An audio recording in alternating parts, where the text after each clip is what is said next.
Hello friends, ओसप coding के channel पर आपका हार्दिक स्वागत है। जावा फॉर डेवलपर सीरीज़ में आज हम बात कर रहे हैं जावा के फर्स्ट प्रोग्राम के डिटेल्ड एक्सप्लेनेशन की।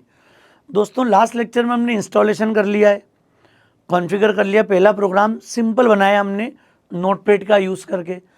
अब हम चाहते हैं कि आगे जो एक सिंपल प्रोग्राम हमने बनाया था, वो जो 2 लाइन रूटीन में लिखते हो, public static void main string args और system dot out dot print, इन 2 लाइन में ही काफ़ी सारी चीज़ें इंटरव्यूज़ में पूछी जाने वाली होती हैं। तो दोस्तों, अगर ये 2 लाइन हमने बहुत डेप्थ में समझ ली तो ये बोलें कि जावा की बहुत शुरुआत वाली जितनी बातें होती हैं वो ऑलमोस्ट इन 2 लाइन में कवर हो जाती है। तो काफ़ी इंपॉर्टेंट पार्ट है। मैं इसको डिटेल डिस्कस करूँगा, लेक्चर थोड़ा लंबा हो सकता है तो आपको, पर एक बार हम कॉन्सेप्ट बना लेंगे तो मुझे नहीं लगता कि जावा में आगे कहीं कोई बड़ा इशू आपको आना है। तो दोस्तों, बहुत इंपॉर्टेंट है ये। एक एक वर्ड को हम लोग डिटेल में यहाँ पर एक्सप्लेन करेंगे, जिससे कि जावा फॉर डेवलपर लेवल पर जो अंडरस्टैंडिंग आपकी एक्सपेक्टेड है, जो होना ज़रूरी है, उसको आप अचीव कर पाओ यहाँ पर। तो देखते हैं दोस्तों, बड़ा इंपॉर्टेंट पार्ट है। हम सबसे पहली शुरुआत करते हैं। अगर फर्स्ट जावा प्रोग्राम बनाना है हमें तो क्या अप्रोच होती है हमारी। हमने सपोज प्रोग्राम का नेम दे दिया है, नोटपैड में हमको एक फ़ाइल क्रिएट करना है, हमने नाम दे दिया टेस्ट डॉट जावा। अभी मैं क्लास का नाम भी क्या रखना चाह रहा हूँ, टेस्ट। तो प्रोग्राम का कोड क्या होगा हमारा, फर्स्ट प्रोग्राम में हमने क्लास बना दी और इसका नाम दे दिया हमने टेस्ट।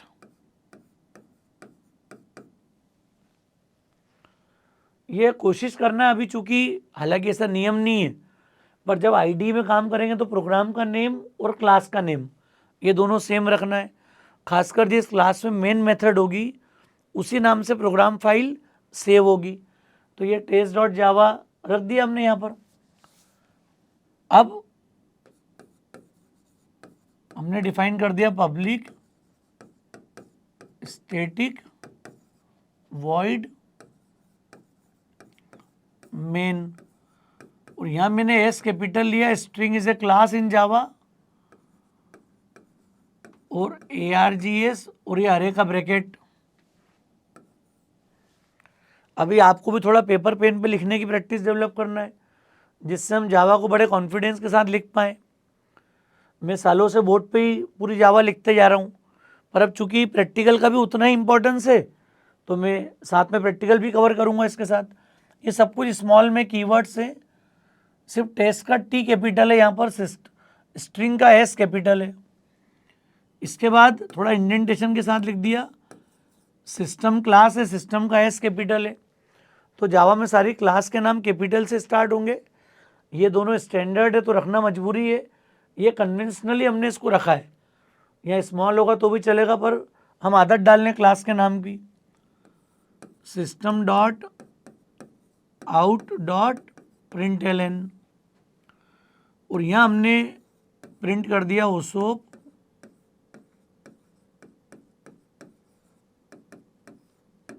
कोडिंग। ये हमारा कंप्लीट प्रोग्राम हो गया। अब ये हमारा जावा का फर्स्ट प्रोग्राम है। मतलब अभी तक हम जो मेन में लिखते थे जाके पूरा एक सिंगल लाइन सी आउट या प्रिंटफ लिखते थे, हम कोड हो जाता था पूरा हेडर फाइल को इंक्लूड करके। जावा में इंपोर्ट स्टेटमेंट की नीड क्यों नहीं है, क्योंकि हम बाय डिफ़ॉल्ट काम कर रहे हैं लैंग पैकेज में।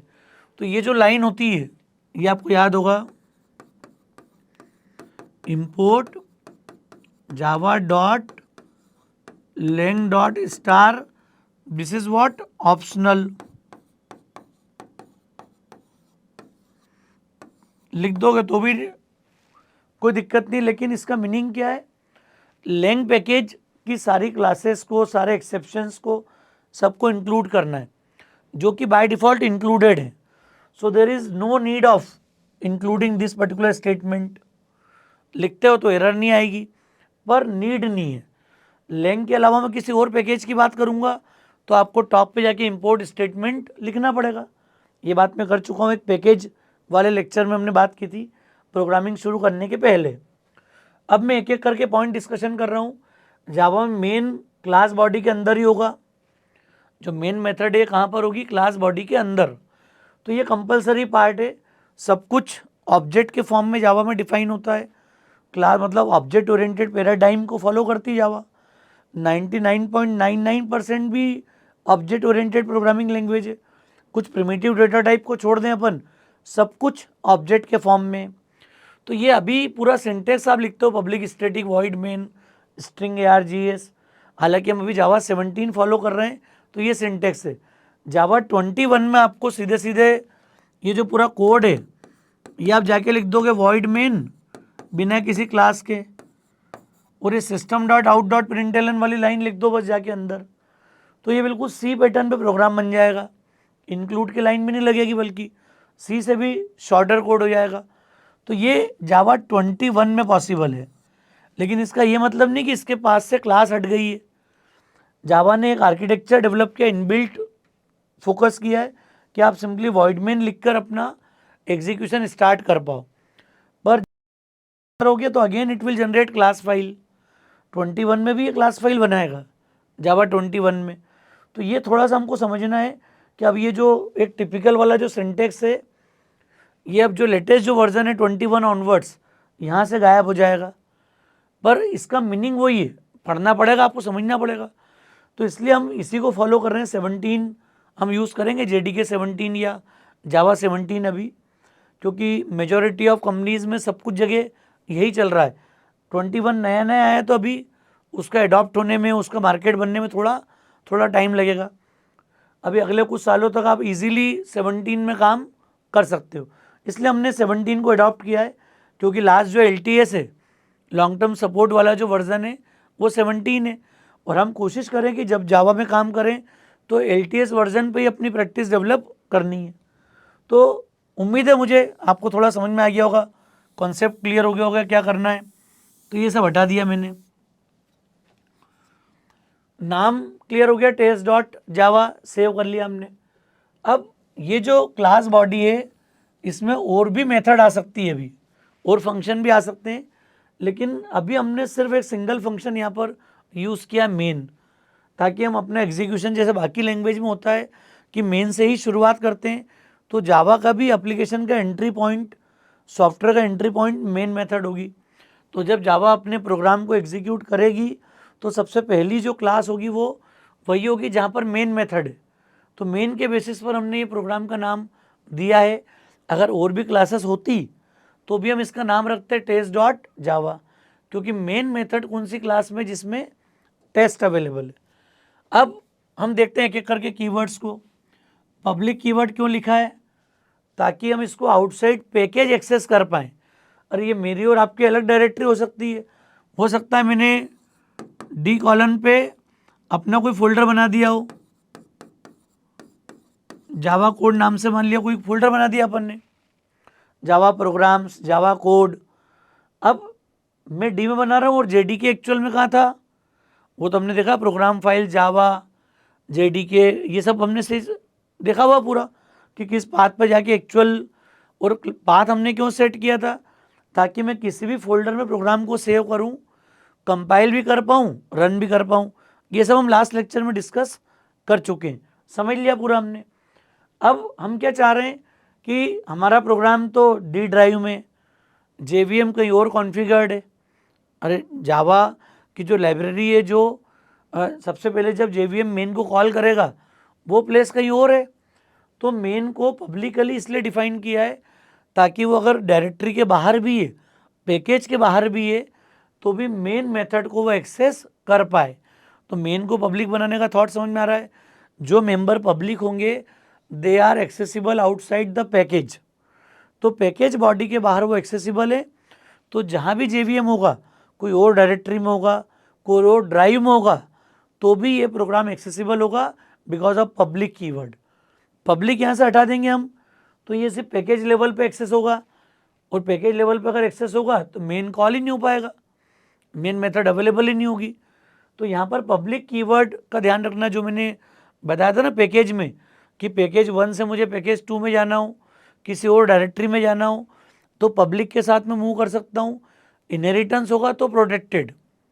तो जावा में पब्लिक और प्रोटेक्टेड कीवर्ड का रोल कब आता है? जब इंटर पैकेज कम्युनिकेशन हो, इंटर डायरेक्टरी कम्युनिकेशन हो। इसलिए यहाँ पर ये पब्लिक कीवर्ड हमने यूज़ किया है ताकि मेन मेथड को हम public outside package. Clear? Static keyword क्यों लिखा है? स्टैटिक के बारे में अगर थोड़ा सा आपका C++ का बैकग्राउंड पढ़ा होगा, अदरवाइज नहीं भी पढ़ा तो भी कोई दिक्कत नहीं है। स्टैटिक कीवर्ड का मतलब होता है कि जो मेथड स्टैटिक होगी वो क्लास लोड होने के साथ लोड हो जाएगी।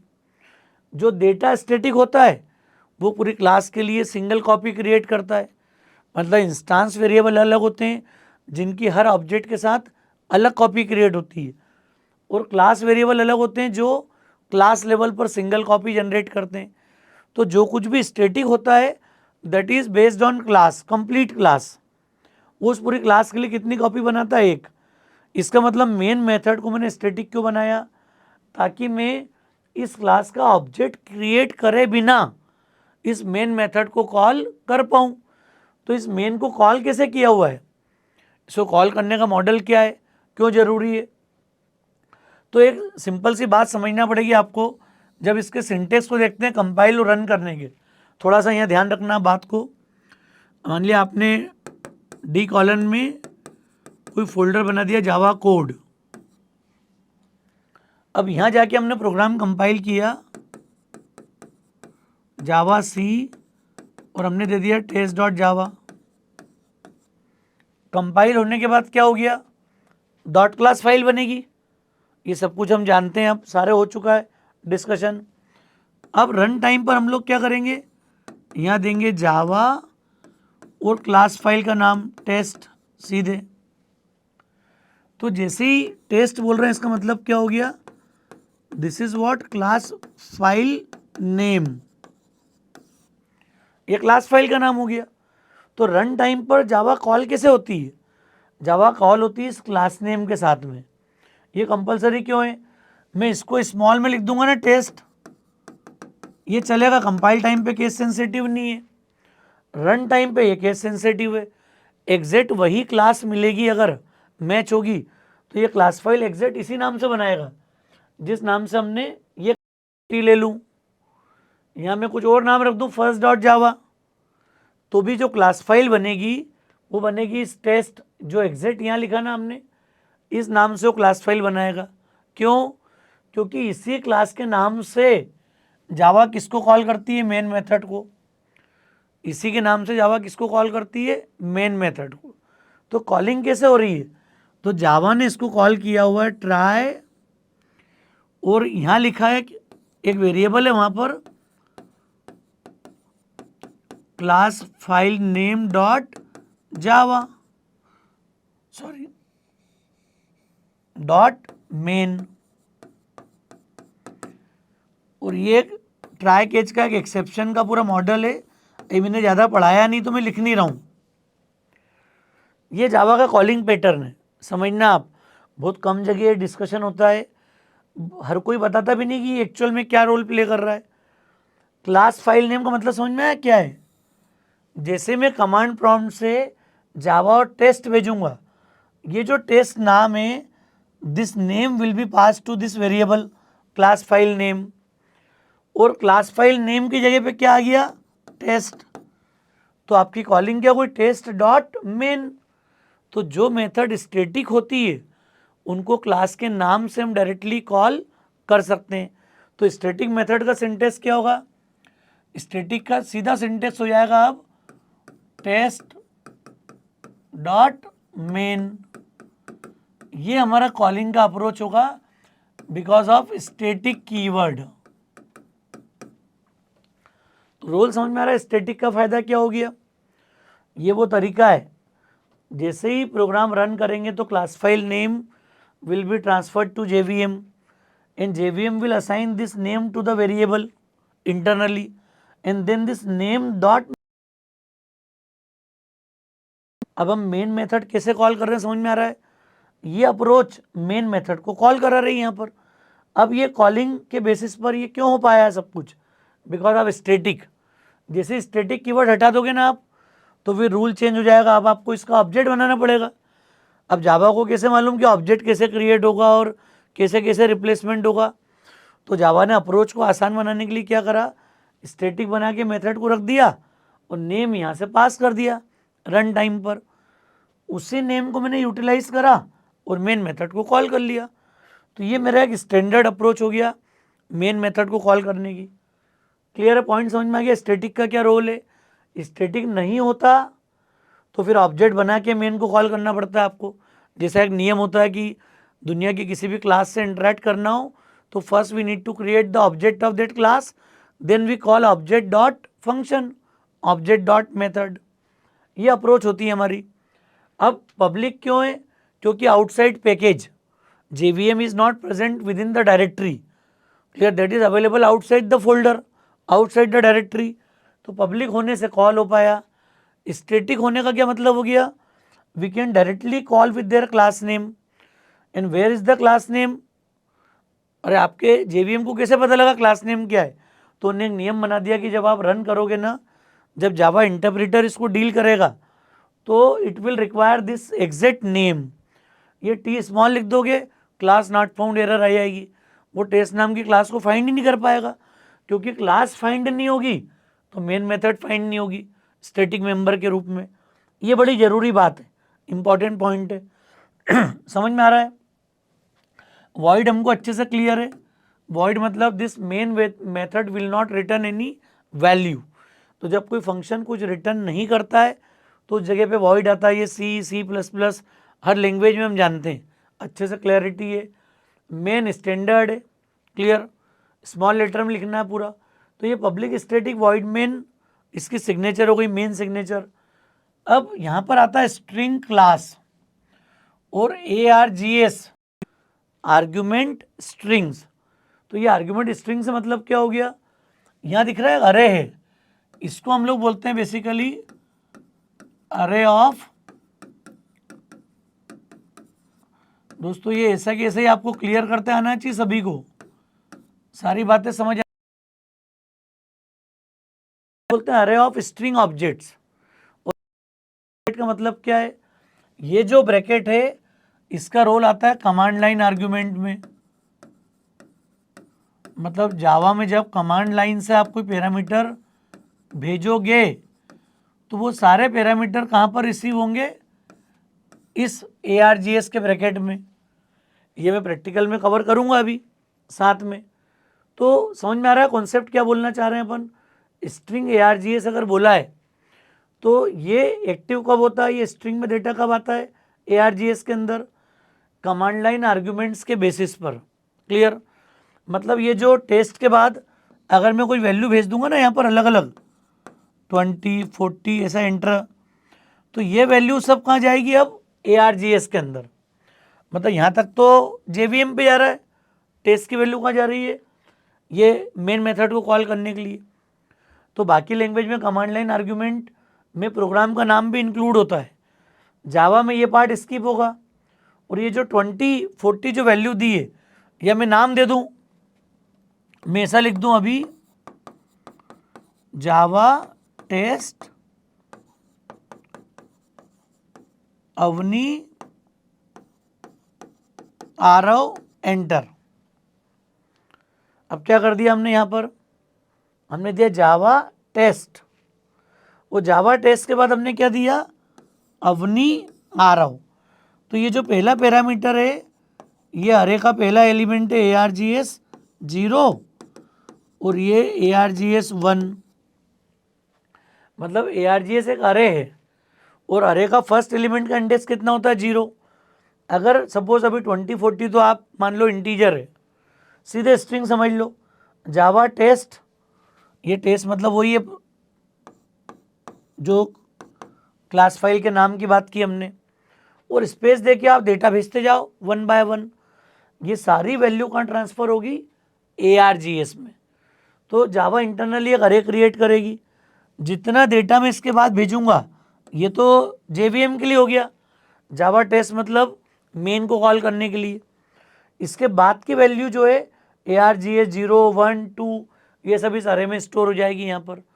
C++ में प्रोग्राम का नाम भी इंक्लूड होता था, C में और C++ में, तो वहाँ ARGV करके आता था, ARGC और ARGV। तो वहाँ 0 ही होता था, ये 1 2 3 होते थे। जावा में ये चेंज है। चेंज कैसा है? जावा में क्लास नेम के बाद के जो पैरामीटर है, यहाँ से अरे में डेटा स्टोर होगा पूरा। क्लियर? ये मैं प्रैक्टिकल में भी रन टाइम पे प्रिंट करूँगा।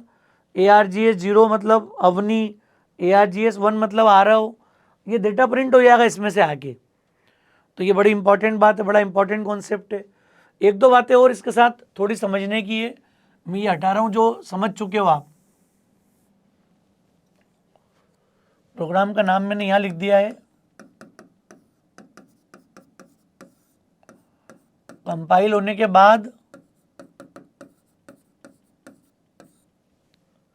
ये लिख चुके अपन, ARR दे दो तो भी चलेगा। इस ब्रैकेट को आप आगे लगा दो, मतलब ये भी सही है, भी लगा सकते हो और पहले भी लगा सकते हो, ऐसा जावा में रूल है। और ARGS तो एक स्टैंडर्ड हो गया कि आर्ग्यूमेंट स्ट्रिंग्स, बट आप ARR लिख दो, ए लिख दो, ब्रैकेट ARR लिख दो, जो नाम देना हो वो दे सकते हो आप यहाँ पर। तो इस जगह पे आप कुछ भी चेंज कर सकते हो स्ट्रिंग के साथ। स्ट्रिंग जरूरी है, ब्रैकेट जरूरी है, नाम आप जो चाहो रख दो यहाँ पर, वेरिएबल का नाम है, सिंपली जो आप चाहोगे वेरिएबल का नाम रख दो। क्लियर? जब मैं कमांड प्रॉम्प्ट से डेटा सप्लाई करूँगा, these strings will be transferred to this ARGS array. Java 2 element का एक अरे क्रिएट कर देगा, 2 स्ट्रिंग का, और उस अरे को फिर आप यूज़ कर लो, प्रिंट कर दो, जो भी पर्पज़ है वो कर सकते हो आप। तो ये मोटिव है हमारा। मुझे उम्मीद है कि आपको थोड़ा सा क्लैरिटी डेवलप हुई होगी फर्स्ट लाइन को लेके आप, कि पहली लाइन का रोल क्या है। कॉन्सेप्ट थोड़ा समझ में आ गया होगा, क्या इसका मीनिंग है। मेन की कॉलिंग समझ में आ गई तो मैं ये हटा रहा हूँ, अब थोड़ा सा स्पेस बना लें, क्लैरिटी डेवलप कर लें अपन। ये फर्स्ट लाइन की उम्मीद अब आपको समझ में आ गई, फिर रिकॉल कर रहा हूँ। पब्लिक मतलब आउटसाइड पैकेज एक्सेसिबल हो, स्टैटिक मतलब बिना ऑब्जेक्ट बनाए क्लास के नाम से टेस्ट डॉट मेन कॉल कर पाए अपन, उसके लिए जावा यूज़ करती क्लास का नाम। void it will not return any value, so there will be no return statement in the main method, कोई रिटर्न स्टेटमेंट नहीं होगा, मेन कीवर्ड तो है ही। Even we can write multiple main as well, आप main को overload भी कर सकते हो, पर जावा के लिए इसी सिग्नेचर को प्राथमिकता है, इसी सिग्नेचर को जावा सबसे पहली मेथड के रूप में कॉल करेगी। अगर मैं दूसरी मेन बना भी दूंगा तो भी उसका कोई मीनिंग नहीं है, उसको ऑब्जेक्ट बना के कॉल करना पड़ेगा, या फिर स्टैटिक बना के कॉल करो आप, ये तरीका रखना पड़ेगा आपको। समझ में आ रहा है दोस्तों? क्लियर है कॉन्सेप्ट? तो ये अरे क्लियर हो गया पॉइंट, अरे ऑफ स्ट्रिंग ऑब्जेक्ट्स, क्योंकि स्ट्रिंग एक क्लास है, ऐसे कई स्ट्रिंग ऑब्जेक्ट का कलेक्शन किसमें? ARGS में। अब आ गए हम सिस्टम में। प्रिंटलन सिस्टम क्लास की मेथड है? ऐसा नहीं है, बहुत इंपॉर्टेंट क्वेश्चन है, कंपनीज में भी बहुत ज़्यादा पूछा जाता है। यहाँ पर एक बड़ी बात क्या हमारे लिए, कि ये जो प्रिंटलन मेथड है,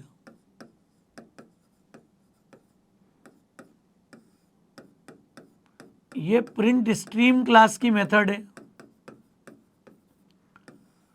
और प्रिंट स्ट्रीम क्लास कौन से पैकेज में? आयो। समझो, बड़ी इंपॉर्टेंट बात है, जावा का आयो सीधा सीधा नहीं है। अब प्रिंटलन एक्चुअल में किसकी मेथड है? प्रिंट स्ट्रीम की। प्रिंट स्ट्रीम क्लास कहाँ पर है? आयो में, आयो पैकेज का पार्ट है वो। अब मुझे तो पहले मैं इंपोर्ट करूं, इंपोर्ट जावा डॉट आयो डॉट प्रिंट स्ट्रीम, फिर उसका मैं ऑब्जेक्ट बनाऊं, फिर मेथड कॉल करूं, प्रिंट करूं। तो फर्स्ट डे अगर जावा में आप किसी को ये दिखा दोगे तो डर लगेगा कि इसी लैंग्वेज पढ़ने से अच्छा तो अपन सीधी सीधी कोई और लैंग्वेज में काम करेंगे। यूँ भी जावा में काम करने वाले स्टूडेंट आखिरी में आते आते 10 to 15% ही बचते हैं जो ड्रीम रखते हैं कि जावा में करियर बनाना है। वैसा फ़ायदा ही मिलता, उतनी मेहनत वैसी मलाई मिलती है आपको पैकेज के अंदर। तो हालांकि जिनको भी फियर है वो चैनल के साथ आप जुड़े रहेंगे तो ये मेरी गारंटी कि वो जावा के साथ खेलेंगे कुछ समय के बाद। इतना डिटेल कॉन्सेप्ट किसी चैनल पे नहीं होगा, आप जाके मतलब कंपैरिजन करिएगा जब थोड़ा सा प्लेलिस्ट मैच्योर हो जाए, वीडियोस बन जाए। हालांकि बिगनर सीरीज है, पर मैं कोशिश कर रहा हूँ कि कुछ लेक्चर को डेप्थ में बताऊँ ताकि आपको कॉन्सेप्ट क्लियर हो हालांकि दो ऑब्जेक्ट होते हैं, ऐसे आउट भी एक ऑब्जेक्ट है और ERR भी एक ऑब्जेक्ट है। ये स्टैंडर्ड आउटपुट डिवाइस से कनेक्टेड है मॉनिटर से, और ERR कनेक्टेड है मॉनिटर से, but this is standard error object ERR। और ऐसे ही फ्यूचर में एक ऑब्जेक्ट और मिलेगा आपको जिसको हम बोलेंगे इन। तो ये तीन ऑब्जेक्ट को लेके बहुत क्लैरिटी आपको डेवलप करना पड़ेगी जावा में, इन, आउट और ERR। तो आउट ERR तो दोनों आईओ के प्रिंट स्ट्रीम के ऑब्जेक्ट हैं दोनों, मतलब ये दोनों प्रिंट एलन को कॉल कर सकते हैं। अब जहां आपने system dot out dot println लिखा है ना अभी, यहाँ आप system dot ERR dot println लिखोगे तो भी चलेगा। तो आप बोलोगे तो दो चीज़ हो गई, आउट डॉट प्रिंट एलन तो हम लिखते आ रहे हैं हमेशा से, आप ERR डॉट प्रिंट एलन लिख दो तो भी ये सेम कंटेंट को मॉनिटर पर डिस्प्ले कर देगा, क्योंकि ये दोनों एलिजिबल हैं इस प्रिंट एलन मेथड को कॉल करने के लिए, क्योंकि ये दोनों प्रिंट स्ट्रीम क्लास के ऑब्जेक्ट हैं। समझ में आ रहा है केस? बात क्लियरिटी समझ में आ रही है आपको पूरी? इन जो ये इनपुट स्ट्रीम का ऑब्जेक्ट है and it is connected with keyboard standard input device, तो ये दोनों स्टैंडर्ड आउटपुट डिवाइस से कनेक्टेड है मॉनिटर से, ये दोनों स्टैंडर्ड इनपुट डिवाइस कीबोर्ड से कनेक्टेड है। तो जब भी स्टैंडर्ड आईओ की बात करेंगे ना आईओ में हम, तो ये आउट, इन और ERR का यूज़ करके हम लोग सारे काम करेंगे। तो अब ये समझ में आ गया कि आउट ऑब्जेक्ट किसका है, प्रिंट स्ट्रीम का, और प्रिंट एलन मेथड किसकी है, प्रिंट स्ट्रीम की। लेकिन इसको यहाँ सिस्टम के साथ क्यों लिखा, क्योंकि अभी मैं सीधे सीधे प्रिंट स्ट्रीम का ऑब्जेक्ट नहीं बना पा रहा हूँ, और ये सिस्टम क्लास तो लैंग पैकेज में, ये क्लास कौन से पैकेज में, लैंग पैकेज में बनी हुई यहाँ पर। अब जब ये लैंग पैकेज में बनी, इसका मतलब क्या हुआ कि मुझे इस प्रोग्राम को रन करने के लिए किसी एडिशनल पैकेज को इंपोर्ट, जावा ने क्या किया, जावा ने सिस्टम क्लास की बॉडी में, अच्छा हम गलती से भी नहीं बोलते हैं कि सिस्टम क्लास का ये ऑब्जेक्ट है, आउट, इन और ERR, आउट, इन और these are the static member of system class. बड़ी काम की बात है ये, बड़ा इंपॉर्टेंट क्वेश्चन है। इतना ही जवाब दे दोगे ना आप तो चुप हो जाएगा पूछने वाला आपसे। इतने में टेस्टिंग हो जाती है कि फंडामेंटल कितने क्लियर है हमको। आपने अगर इतना जवाब दे दिया, out, in and ERR, these are not the object of system class, they are the static member of system class। मतलब जैसे डेटा मेंबर बनते हैं ना क्लास डेफिनेशन में, वैसे सिस्टम क्लास ने अपनी बॉडी में क्या किया हुआ है।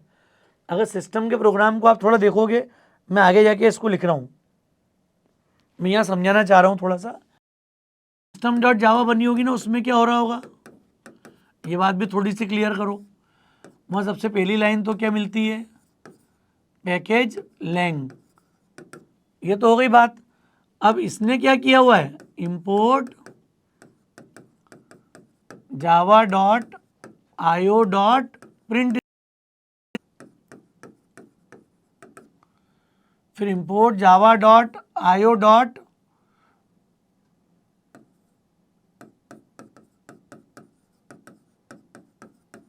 इनपुट स्ट्रीम, ये सब हो गया डिक्लेरेशन। क्लास में क्या किया, जो पब्लिक क्लास लिखी हुई है सिस्टम क्लास, जावा ओपन सोर्स कोड है, सब खोल के पढ़ सकते हो आप भी जाके, मैं तो अंदाज से लिख रहा हूँ, खुलता भी नहीं हूँ। पब्लिक क्लास सिस्टम, अब सिस्टम क्लास में क्या हो रहा होगा, वहाँ ये प्रिंट स्ट्रीम का एक ऑब्जेक्ट क्रिएट हुआ, मतलब मेंबर डिक्लेयर कर दो इसको आप, आउट,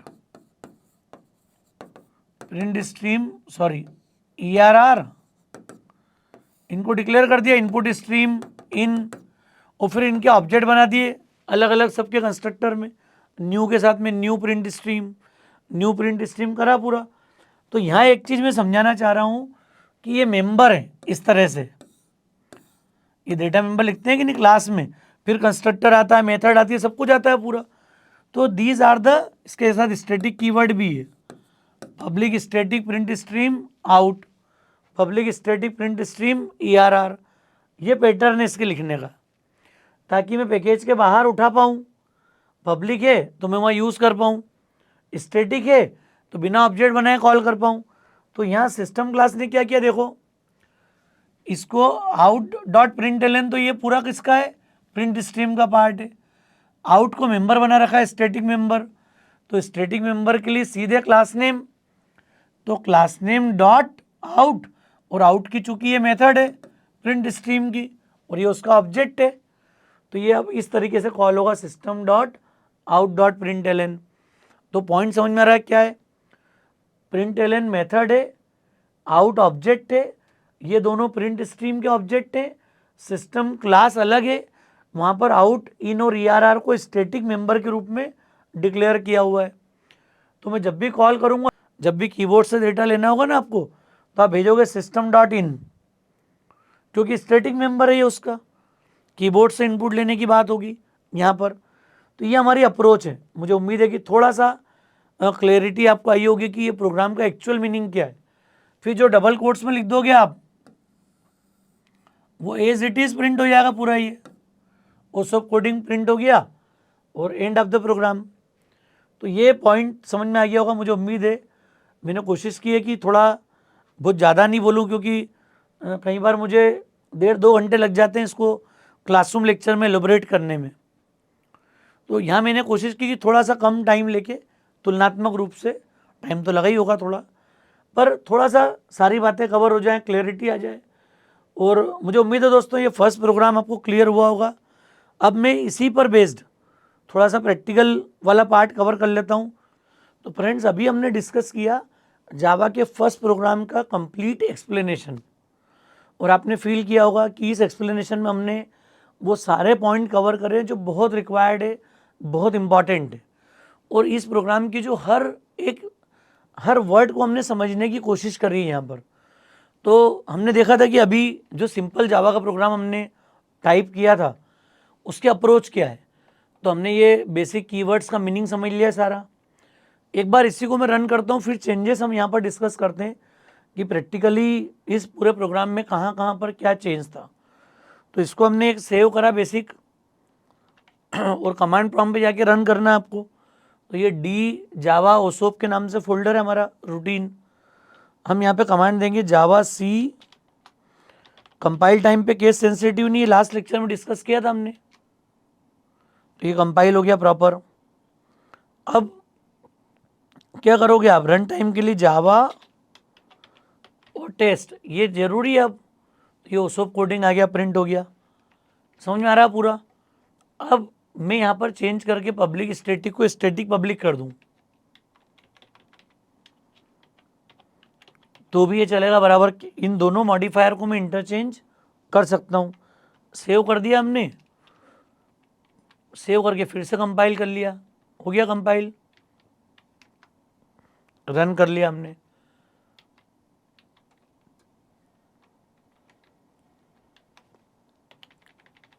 डॉट डॉट भी बढ़ा दिया अभी हमने यहाँ पर। अब नेक्स्ट मैंने इसमें चेंज किया, ये जो ब्रैकेट है ये मैं आगे भी लगा सकता हूँ यहाँ पर अरे में। ये जावा के अरे का फंडामेंटल है कि आप ब्रैकेट को कहीं भी यूज़ कर लो। तो ये वैलिड है प्लस, नाम मैंने इसको दे दिया ARR, सेव किया, फिर कंपाइल किया, अगेन प्रोग्राम कंपाइल हो गया। जब रन करेंगे तो आप देखो डॉट डॉट पिछली बार नहीं तब आ गए, मतलब ये हमारा अपडेटेड प्रोग्राम आ गया, पूरा रन हो रहा है। तो कहाँ कहाँ पे चेंज समझ में आ गया कि जो सब्सक्रिप्ट है ब्रैकेट ये आगे भी यूज़ कर सकते हैं, इधर पीछे भी यूज़ कर सकते हैं। हाँ, स्ट्रिंग के साथ में एस कैपिटल है क्योंकि क्लास नेम है ये, इसको मॉडिफाई नहीं करेंगे। ये नाम अपने हिसाब से रख सकते हैं, जो हमने टेस्ट नाम रखा ये स्मॉल कैपिटल रख दोगे, पर कन्वेंशनली हम लोग कैपिटल यूज़ करेंगे यहाँ पर। सिस्टम में एस कैपिटल है, ये भी क्लास है। ये एक एक कीवर्ड का भी हमने मीनिंग समझा है। अब जब कमांड लाइन से मैं डेटा देने की बात करता हूँ तो होता क्या, देखो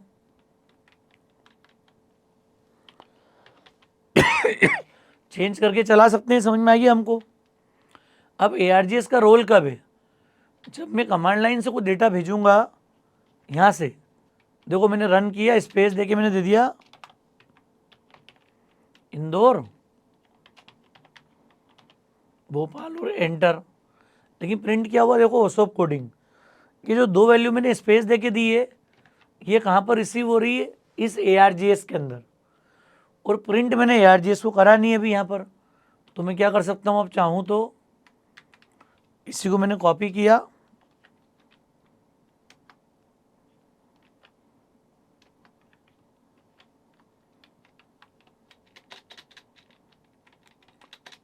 ये मैंने प्रिंट करने के लिए दो system dot out dot print ले लिया अपन ने यहाँ पर, और हमने यहाँ दे दिया ARGS as a parameter without double quotes, और इंडेक्स क्या दे दिया 0, क्योंकि एक अरे क्रिएट हो गया वहाँ पर 2 स्ट्रिंग का। फिर दे दिया हमने ARGS ऑफ 1।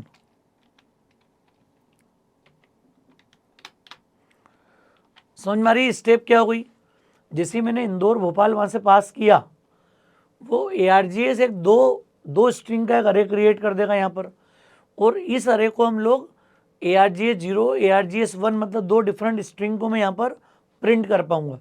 दोस्तों ये बड़ी इंपॉर्टेंट बात है, command line argument. Command line argument का रोल है ये, इसको सेव कर लें, कंपाइल करा पहले हमने,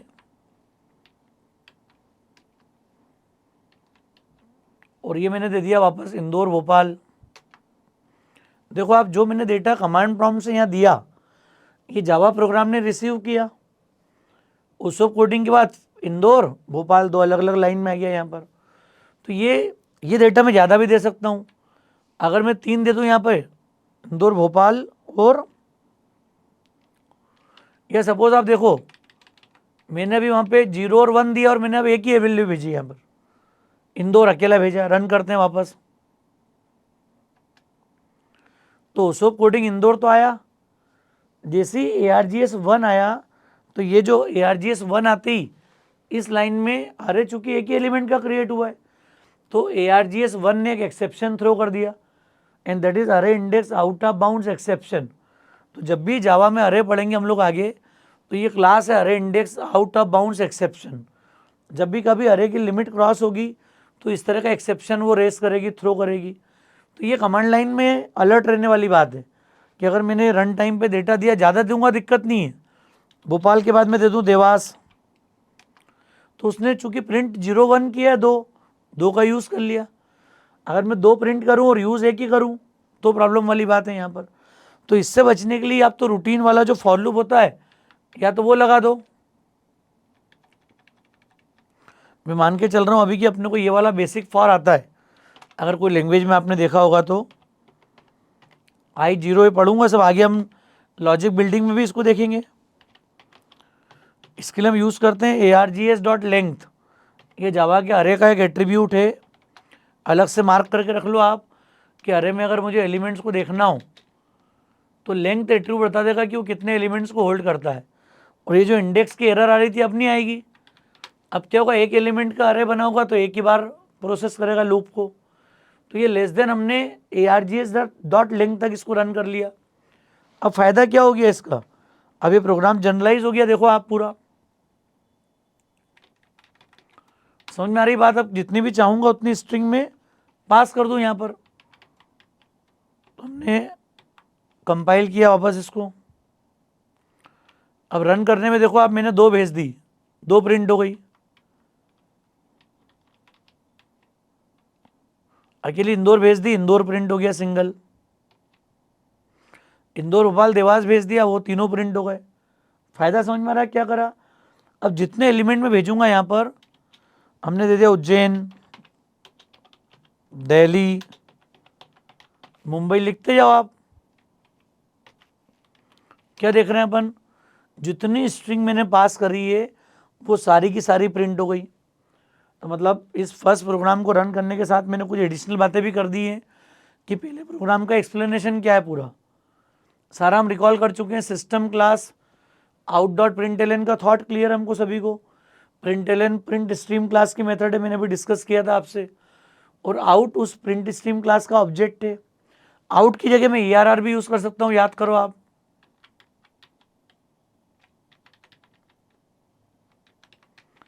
मैंने दे दिया डॉट ERR, यहाँ भी दे दो, यहाँ भी dot ERR, standard error object. पर मैं कुछ भी प्रिंट करने के लिए यूज़ कर सकता हूँ यहाँ पर। तो इसको सेव करा हमने, कंपाइल करा प्रोग्राम को, अब देखो रन हो रहा है proper, ways it is run हो रहा है पूरा। तो ये अप्रोच का मतलब समझ में आ गया, क्या हो गया, आउट और ERR ये दोनों स्टैंडर्ड ऑब्जेक्ट है प्रिंट स्ट्रीम क्लास के। इनका यूज़ अभी हमने नहीं करा सिस्टम डॉट इन का, क्योंकि अभी स्कैनर क्लास वगैरह या बेसिक आईओ को अभी इम्प्लीमेंट नहीं किया, अभी हम पढ़ेंगे सारी चीज़ों को। तो ये मुझे उम्मीद है कि थोड़ा सा आपको क्लैरिटी हुई होगी इस प्रोग्राम को लेकर। कमांड लाइन से डेटा मुझे कैसे लेना है ये समझ में आ गया। पब्लिक स्टैटिक को स्टैटिक पब्लिक लिख रहा हूँ तो भी रन होगा। ये लास्ट लेक्चर में डिस्कस कर चुका हूँ कि क्लास का नाम चेंज कर दूंगा तो भी वो जो नाम मैं यहाँ दूंगा उस नाम से क्लास फाइल बनाएगा, उसको मैं रन कर सकता हूँ जाके यहाँ पर। और वैसे ही मेन मेथड के पहले स्टैटिक ब्लॉक भी कॉल होता है, अगर आप देखना चाहोगे तो मैं यहाँ पर एक और लिख रहा हूँ। ये स्टैटिक की ये ताकत है, जो स्टैटिक हमने डिस्कस किया ना अभी कि स्टैटिक क्लास लेवल पर डिक्लेयर होता है, इसको बोलते हैं स्टैटिक इनिशियलाइजर ब्लॉक। ये अगर बाद में भी लिखूंगा ना मेन के में, तो भी आप देखोगे कि ये पहले एग्जीक्यूट होगा। कहाँ लिख दिया मैंने बाद में आके। दोस्तों इसको बोलते हैं फ्री फ्लोटिंग ब्लॉक है स्टैटिक ब्लॉक। हम अगर कोई लोड लाइब्रेरी वगैरह लोड करना चाहते हैं तो ये कर सकते हैं।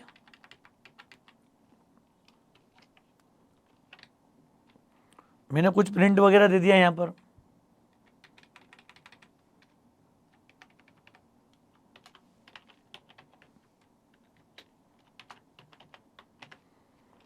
स्टैटिक ब्लॉक, इसे कितने भी स्टैटिक ब्लॉक बना सकते हो आप। ये स्टैटिक ब्लॉक मेन के पहले एग्जीक्यूट होगा। तो अगर मैं चाहता हूँ कि मेन के पहले भी कोई एक्टिविटी करना चाहते हो आप प्रोग्राम में, तो आप स्टैटिक ब्लॉक डिफाइन कर दो और मेन के मतलब कॉलिंग में देखोगे रन टाइम पर कि मेन के पहले एग्जीक्यूट हो रहा है। फिजिकली भले वो मेन के बाद में लिखा हो। तो इसको सेव कर लें अपन, कंपाइल करा आपने और रन। देखो आप सबसे पहले क्या प्रिंट हुआ, स्टैटिक ब्लॉक, फिर आया उसोप कोडिंग, फिर 3 स्ट्रिंग भेजी थी हमने इंदौर भोपाल देवास, वो प्रिंट हो गई। मतलब डिफरेंस समझ में आ गया क्या अप्रोच का, कि स्टैटिक ब्लॉक को हम बोलते हैं स्टैटिक इनिशियलाइजर ब्लॉक। मैं चाहता हूँ जावा प्रोग्राम स्टार्ट होने से पहले कुछ एक्टिविटी कर दें। नॉर्मली एक फंक्शन होता है load library, system dot load library. तो जब भी प्रोग्राम में कोई स्पेसिफिक लाइब्रेरी आपको लोड करना है और वो आपको लगता है कि ड्यूरिंग एग्जीक्यूशन टाइम रिक्वायर्ड है, तो ये एक्टिविटी हम चाहें तो मेन के पहले अलग से सेपरेटली कर सकते हैं। मेन मेथड कॉल होने से पहले स्टैटिक ब्लॉक लोड होता है। तो जैसे स्टैटिक ब्लॉक लोड होगा, जो भी कोड इसमें लिखा हुआ है सारा एग्जीक्यूट हो जाएगा। तो मुझे उम्मीद है दोस्तों कॉन्सेप्ट समझ में आ गया होगा, आपको लेक्चर ठीक लगा होगा। सारे कॉन्सेप्ट हमने डिस्कस कर लिए। यहाँ पर स्ट्रिंग क्लास है, ARGS अरे ऑफ स्ट्रिंग ऑब्जेक्ट है। मैंने डॉट लेंथ को यूज़ कर लिया, इससे फ़ायदा क्या हो गया, मैं जितनी स्ट्रिंग पास करूँगा रन टाइम पे कमांड प्रॉम्प्ट से, उतना डेटा मैं यहाँ पे प्रिंट कर पाऊँगा, यूज़ कर पाऊँगा। तो यहाँ से हमारी छोटी छोटी शुरुआत हो जाएगी अब सिंपल डेटा टाइप्स को डील करने की, प्रोग्राम को बनाने की। मुझे लगता है प्रैक्टिस अब शुरू हो जाना चाहिए हमारी। तो दोस्तों मुझे उम्मीद है लेक्चर आपको समझ में आया होगा। लेक्चर ठीक लगा हो तो फ्रेंड्स को ज़रूर शेयर कीजिएगा। उसोप कोडिंग को अगर आपने सब्सक्राइब नहीं किया तो मेरा रिक्वेस्ट है चैनल को सब्सक्राइब जरूर करें। Thanks a lot.